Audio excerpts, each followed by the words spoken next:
Но подвиг ведь может быть и творческим. Нет, нет, абсолютно нет.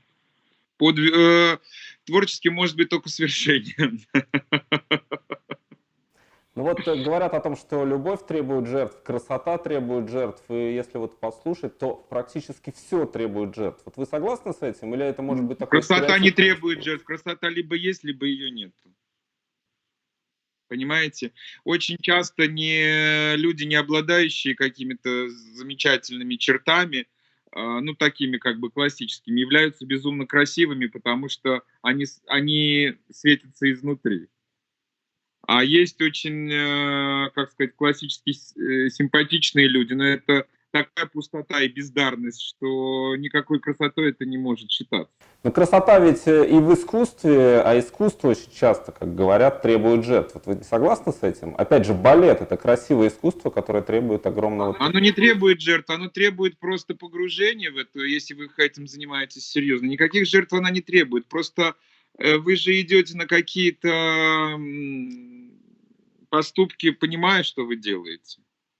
Ничего не требует жертв. Я не понимаю, вообще терпеть не могу людей, которые все время говорят, что они чем-то жертвуют, что они как бы там чему-то служат, ну, в смысле, служат в том плане, что, ну, вот так и фанатично, нет.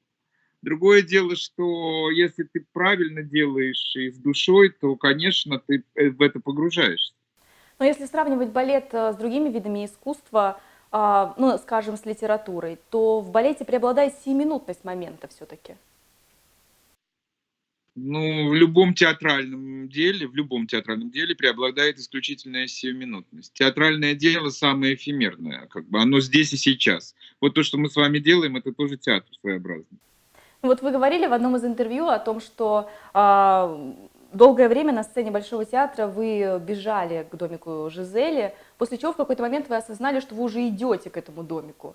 Насколько, Да, потому что я постарел, и я стал очень опытным, я стал экономить силы, это инстинктивно произошло. насколько важно своевременно это осознать и уйти, можно сказать, со Но сцены? вот я осознал и ушел день в день, а многие до сих пор смешат публику. И многие известные люди, о которых мы можем говорить часами, они тоже смешили публику на протяжении многих лет. Я это видел.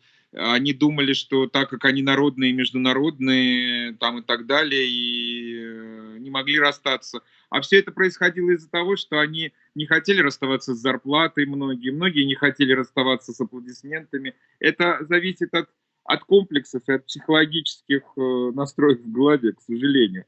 И мне никогда не было интересно заниматься тем, что мне не доставляет удовольствия. А балет, если он не доставляет удовольствия, я человек очень способный. Я в основную свою карьеру в балете получал удовольствие, в отличие от многих, кто меня окружал и кто сейчас танцует, понимаете? Глядя на то, как люди мучаются, мне вот неинтересно это. Я никогда не буду смотреть кино, если оно мне не нравится, слушать певца, если он мне не, ну, как бы не доставляет удовольствия. Просто не буду терять время, потому что я лучше займусь чем-нибудь, просто посижу, почитаю. Профессор-культуролог Сергей Круг записал вам видео вопрос. Он называет себя балетоманом. Вот давайте мы его вам сейчас покажем.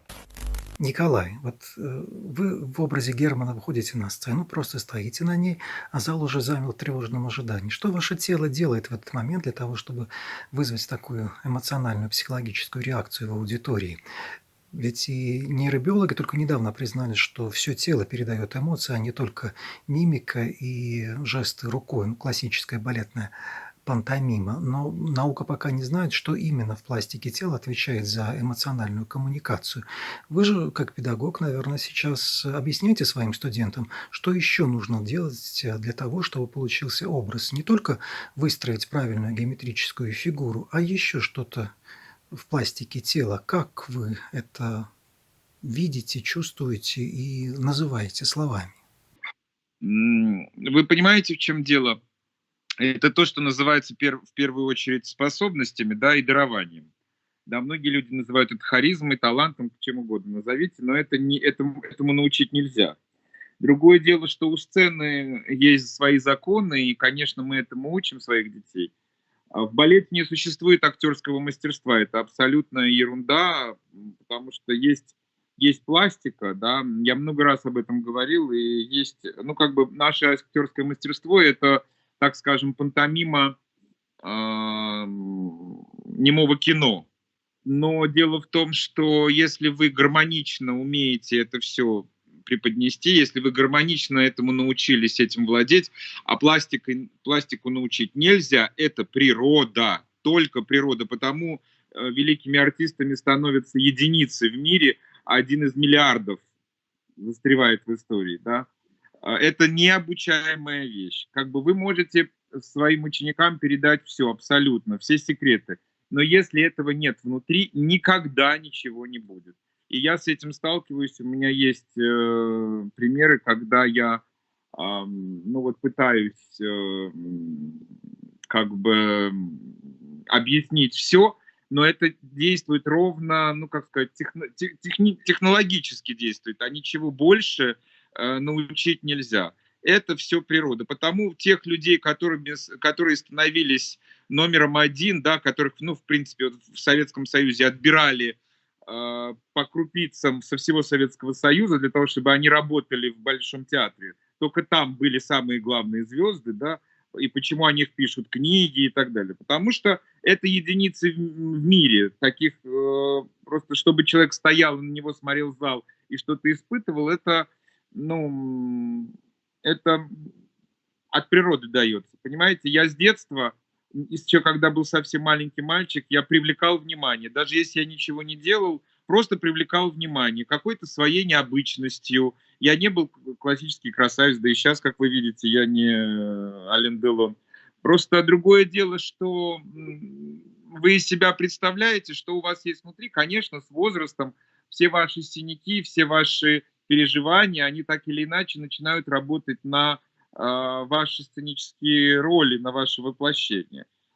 И, конечно, сценически есть технология, понимаете, я выйду на сцену, я задвину любого человека, который на ней будет танцевать, я буду просто стоять, и все будут смотреть на меня. Есть какие-то, ну, такие театральные приемы, когда ты можешь отвлечь, я могу просто сидеть в углу и пить чай, и все равно все будут смотреть на меня, а на красивого молодого человека, который будет прыгать и бегать, никто не будет обращать внимания. Это технология.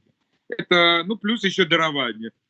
Просто человек, знающий технику, никогда это не делает. Вам, как педагогу, сложно ли говорить, если у студента нет дара, и вы это видите, сложно ли говорить ему об этом? Нет, я сразу говорю, не лезь, не твое. Другое дело, что 90% людей это не в это не верят и все равно делают то, что хотят.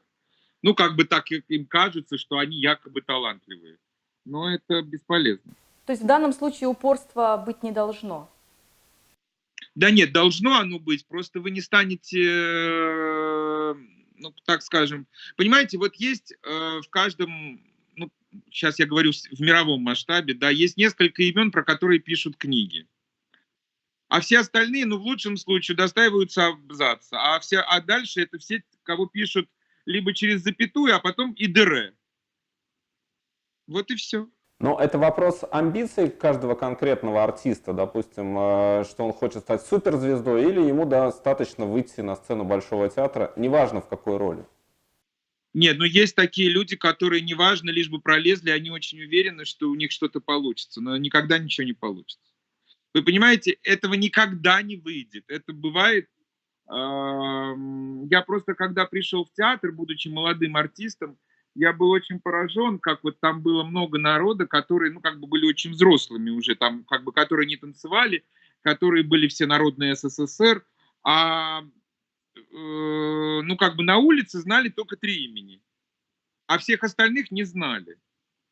Понимаете, никогда не узнают, хотя они имели такие же звания, большие квартиры, все там почет от государства. Это такая вещь, которая, ну, знаете, дается от природы. Потом, понимаете, вот когда вы называете имя человека, и вдруг сразу за этим именем встает профессия. Кто это, да? Не надо, ну, как бы нормальным людям не надо объяснять, кто такой Гагарин. Понятно, что это, или Вишневская, понятно, Плесецкая, понятно, да, что это за профессия. Понимаете, мне безумно повезло, что моя фамилия очень рано стала ассоциироваться с балетом и с Большим театром. И это происходит у огромного количества людей. хотя многих моих коллег показывают по телевизору гораздо больше, у них есть пиар-службы, за них платят, чтобы с ними сняли интервью. Вот просто вам элементарный пример, не потому что я такой выдрющивался, да, там те, кто от вас со мной связывались, они последние полгода пытались, ну, как бы, чтобы у меня было интервью. И мне было очень приятно, что, значит, людям интересно со мной пообщаться. А поверьте, все мои коллеги сами обзванивают, ну, как бы их пиар-службы и упрашивают радиостанции, телевидение, чтобы с ними пообщались. Я уже не говорю из другого государства, как мы с вами общаемся, да? Да никому они не интересны, понимаете? Здесь есть такая вещь, мне повезло, я очень удачно в детстве сам нечаянно обнаружил, что мне вот это интересно, и оказалось у меня к этому способности. Это просто, это счастье, это дар Господа, дар природы.